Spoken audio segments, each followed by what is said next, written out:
Shout out to G-Man Boxing. Where's the piss bottle? It's over there.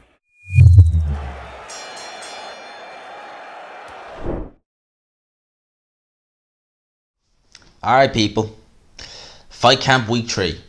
Last week of Fight Camp, we're going to talk about it. We're going to do just a quick preview of the whole card, give my 2 cents on the fights, give a few predictions on some of the fights. To be honest with you, I'm just going to come out and say this third week is about as dry as anyone's fanny in terms of, entertainment in 50-50 fights. Really. It really is. It's not great. It's not great. Bit disappointing because you'd expect with the end of Fight Camp, and who knows, Eddie Hearn mightn't do it next year, because God knows. I think it's kind of, some people said that it shouldn't have come back this year. I don't know, I don't mind it. It's just me personally, I don't mind it. I understood why he did it last year, and some people have said, yeah, why are you doing it this year? I don't necessarily, I think, if they were to do it annually, I'm not complaining, I don't mind it. It's a bit difficult for camera work to be done because it's in Eddie Hearn's back garden. But, I don't mind it necessarily. It's not too bad. So if he does do it next year, hey, oh. But like that, you'd expect at the end of it, the last card, you'd really go out with a bang. And this isn't doing that. This is kind of going out on a whimper. In a way, in the nicest way it is.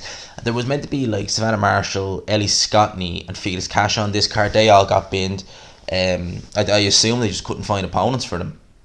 And like that, some of the names they've added to this card, I would imagine they were reserved. So what I mean by that is I'd say they were told, in case someone pulls out, be in shape, be ready to go. Because, most of these guys, like Joe Cordina, for example, is on this card. I mean, he wasn't even mentioned. I haven't heard him mentioned since his last fight. So I'm assuming he was already ready for the call. But let's have a look at this card. Hopi Price versus Claudio Granada. Literally, Claudio Granada is undefeated, but he's fought nobody. He's fighter out of Italy, fought nobody. Hopi Price looking alright. He's looking alright. He's with Dave Colwell. I've been keeping an eye on Hopi Price. I'm not going to be reviewing any of his fights anytime soon, but I'm keeping a close eye on him. So I'd expect a 6-round points decision in that fight, probably moving swiftly on. Zelfa Barrett. Now, I remember before Fight Camp was announced, there was that little kind of leaked kind of screen of fighters or sheet of fighters with names scribbled out. They had the rematch between him and Kiko Martinez penciled down, potentially for Fight Camp, but that was scribbled out.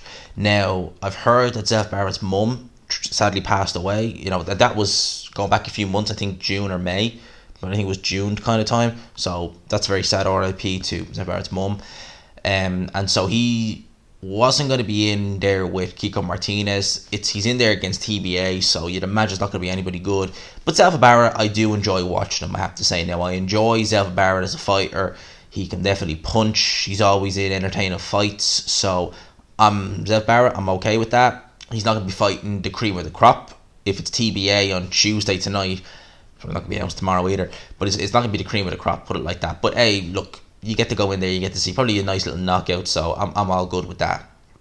Joe Cordina, again, short notice, in there with Joshua Hernandez, 10-3 from America. Again, short notice, you can't really, what do you expect? I don't expect much. Joe Cordina has looked alright. He's looked fairly okay. That's the best way to describe Joe Cordina throughout his progression. And again, he's another one of those Rio Olympians who, he turned pro in 2017, and like that, it's just been there, he's just been there, kind of. No disrespect to him, but there's not anything that's really jumped out at me about any of the Rio guys. Josh Watts was the only one I really looked at and thought, he might be interesting, but that's it really. Raymond Ford versus Rhys Baloyi. Now, this is an alright fight. Raymond Ford is coming off the back of a draw, actually, I should say. But Rhys Baloyi, I mean, he's coming off the back of a loss, or back-to-back losses to Jordan Gill at Fight Camp last year. A split decision loss over there in Italy. Now, I remember that loss in Italy, and I thought he was a bit hard done by in that fight, to be fair. He was game. He was a lot more competitive than I'd seen him before. That was a bit harsh. Against Jordan Gill, it's similar level to Jordan Gill. Jordan Gill, nothing to write home about at all. Make no mistake about that. So, but that was, reasonably competitive. But back-to-back losses. I remember Rhys Baloyi before he lost to Ryan Doyle. He really was riding the crest of a wave because he was getting rid of guys in good succession. Matchroom were kind of hyping him a bit. And in that fight, he came apart very quick. That was 3 years ago on a Next Gen show. And I think it was in your call. He came apart so quick. And since then, he's really lost that mojo. So he had like that bit of swagger to him before that loss. And since then, he's really regressed as a fighter. Really regressed. Raymond Ford saying that he's not really impressed me massively, it has to be said, but he should be fresh enough, have enough left, and to get rid of Rhys Baloyi. Maybe not stop him, but probably win that fight on points. So Raymond Ford to beat Rhys Baloyi.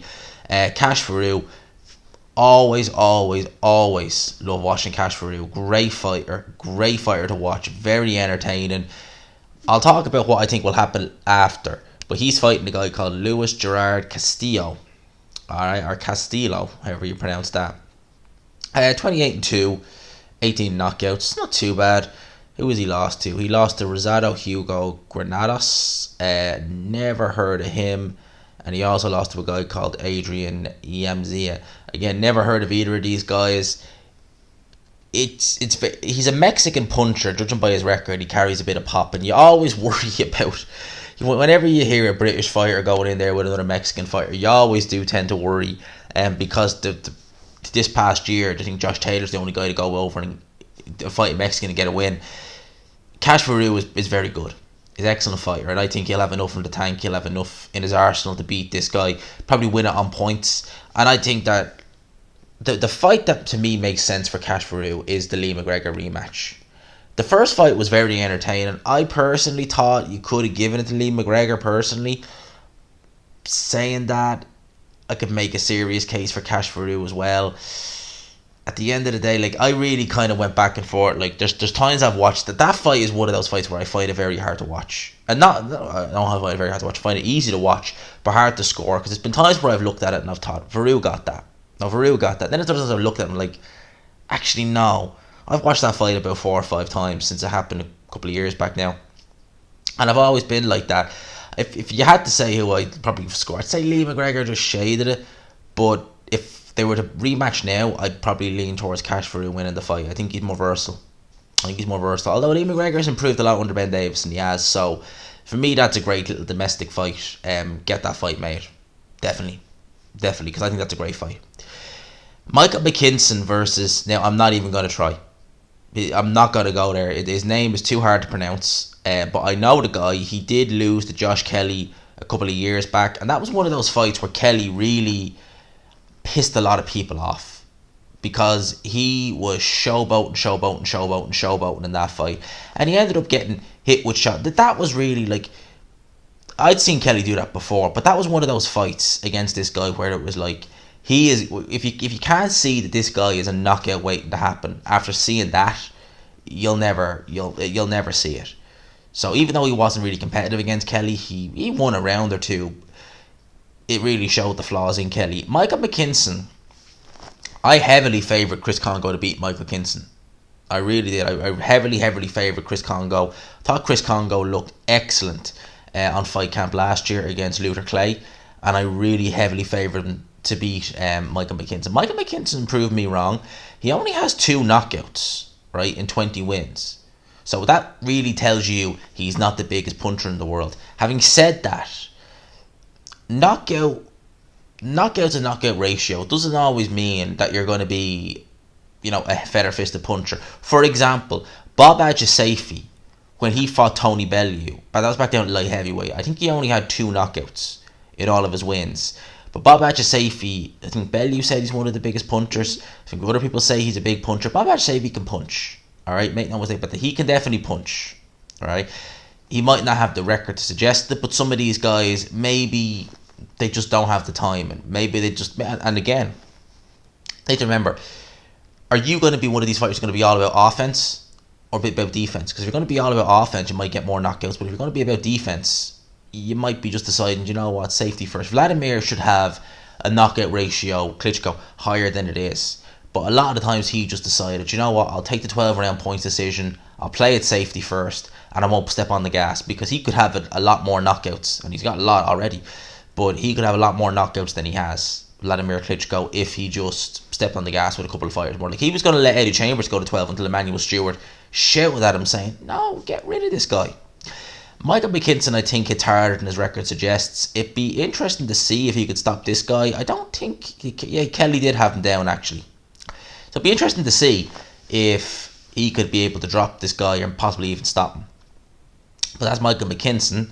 Michael McKinnon's an interesting shout. Very interesting. Lastly, and this is a very good main event, Joshua Buatsi versus Ricards Bolotniks. Buatsi, I've never seen him in person. I've always felt that he was small for a light heavyweight, but I've heard a lot of people say that they've seen him in person, and no, he's a unit. Bolotniks is a big light heavyweight. This is the guy who campaigned the cruiserweight. You know, his record is one of them that's deceiving. You know, you look at it and you see 18-5-1, and he's been stopped 3 times. That record is very deceiving, because he was stopped in the 3rd round of his 2nd pro fight. He was stopped again in the 4th round of his 5th pro fight. He lost the UD back in 2015, and he was obviously stopped by Tabisa Machunu in 2018. That was a cruiserweight. He weighed 197 pounds for that fight. Now, Machunu is a top cruiserweight, so getting stopped by him, I wouldn't really... And on a cruiserweight, I wouldn't really raise too many eyebrows with that. Machunu's not a devastating puncher, it has to be said, a cruiserweight anyway, but he has respectable power there. So for him to be up a cruiserweight, going in there with Tabisa Machunu getting stopped, I'm not going to be worrying too much about that, to be honest. Tabisa Machunu is a very, very good fighter. Excellent fighter, Tabisa Machunu is. Excellent. And saying that, Tabisa Machunu, he's not a devastating puncher or cruiserweight, but he's a very safety first fighter. He's very defensive. He'll box the head off you with Tabisa Machunu. In fact, Tabisa Machunu, if you've ever watched him, he's one of those boxers who he boxes a lot, but I find him very entertaining to watch. Big up to him. So those are some of the guys who beat him. But when he came back down after that, he went to light heavyweight. You know, he was brought into that Golden Contract tournament at the end of 2019. A lot of people, myself included, I'm holding my hands up, looked at his record and just thought, here, this is the easiest guy in there. Stephen Ward, who I believe was number 1 seed for Golden Contract, picked him. He got knocked out in a round. He went in there then against Jose Burton, beat Jose Burton up and down the ring, barely lost a round in that fight. Then he fought Sergey Mikhail in the final, and again beat the crap out of him and stopped him in the 10th round. He literally had no issues in that Golden Contract tournament. All those guys you would say, well, certainly the domestic level fighters, or some people Buatsi's not fought, you would say that they aren't on Buatsi's level, but it's not like the gap is mighty. So Ricards Bolotniks, decent operator at light heavyweight. Joshua Buatsi, his last fight was in there against the guy who, in the nicest possible way, shouldn't have been in there. He was very obscure. He was, I think, in the army. He was the French guy, didn't speak any English, but he really shouldn't have been in there. That was really a gross mismatch, it has to be said. But then when he fought Marco Kellick, that was interesting. You know, Buatsi really, he had moments in there where it was looking like, oh, could there be an upset going on? And like that, Kellick was someone who campaigned at cruiserweight as an amateur. I think it's called heavyweight. So he was a bigger guy. Now, Kellick, his biggest problem was his defense, and I'd seen snippets of Kellick fight before that, and he didn't look good at all. He looked very defensively flawed. Bolotniks' defense definitely seems a bit better.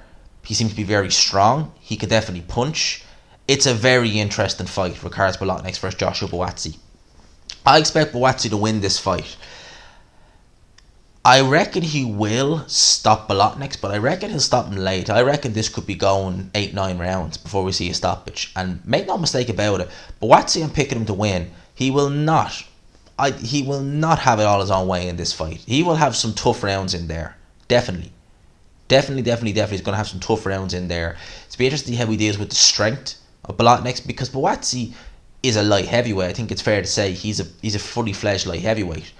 Bolotniks been up a cruiserweight, and the high levels of cruiserweight in terms of the weight and skill set of Tabisa Machunu. So for me, this is interesting. How will Bawatsi react to someone much bigger than him? Pushing him back probably. It's going to be interesting. Having said that, I think Bawatsi is fresher. I think that he's one of the few GB guys from the last batch that I actually looked at and thought this guy could do good, and I think that this is a stepping stone. People have been talking about rushing him to a world title fight. At the end of the day, you want to be careful rushing someone. You don't want to bite off more than you can chew. This is going to be a good indicator of where Bawatsi is. A very good indicator. If you get someone like maybe an Isaac Chilemba after this, I was going to say Sullivan Barrera, but I think he's well and truly finished now. You look at Joshua Bawatsi, you see a good fighter. But you look at even some of the guys who aren't world champion at light heavyweight, like Gilberto Ramirez. Would anyone pick Bawatsi over Ramirez? I wouldn't. I think Gilberto Ramirez would beat Joshua Bawatsi black and blue. So they want to be... Some people have been saying, like, oh yeah, world title after this. No. Hold you. Relax. You don't want to start jumping the gun. So get through Bolotniks. Maybe have a crack at European level against McKinnon or someone like that. Maybe see if you can get a fringe world level contender or someone like that, and then see where you're at. Don't go jumping the gun because you beat Ricardo Bolotniks. That's what I will say. That's my thoughts on the fight camp card. Look, it's not the best. It's not as good as last week's. I was reading it and I was like, ooh. This week's is kind of like, I'll probably only cover Veru and Joshua Bawatsi on this card, to be honest with you. I probably won't do the rest, but I'll be here for them. I'll watch them, and look, boxing is boxing. At the end of the day, there's good fights on this weekend. Obviously we've got Casemiro versus Rigondeaux. I need to do a prediction video on that fight, actually, believe it or not. I need to get a prediction up for that, because that's a good little scrap as well. So I'll touch on that. For now, lads and lassies, that's pretty much it. So fight camp ends this week, and then we have Josh Warrington versus Lara is the next fight on the zone. Oh boy, that's gonna be, they're gonna be singing Johnny Cash, "Ain't No Grave, Go Home My Buddy Down" for that fight. Seriously, I think that Josh Warrington's in trouble. I'll talk about more in a prediction video for that fight as well, but I think he's in deep trouble with that. So in terms of everything else, that's my thoughts. Let me know what your thoughts are. Are you looking at this card and, unlike me, you're thinking, nah man, this is a good card? If that's so, let me know. Let me know what your thoughts are on the card, specifically the main event, Bawatsi versus Bolotniks. For now, lads and lassies, I've gone way over. Of course, I always do. For now, lads and lassies, I'll talk to you. Have a good one. Peace.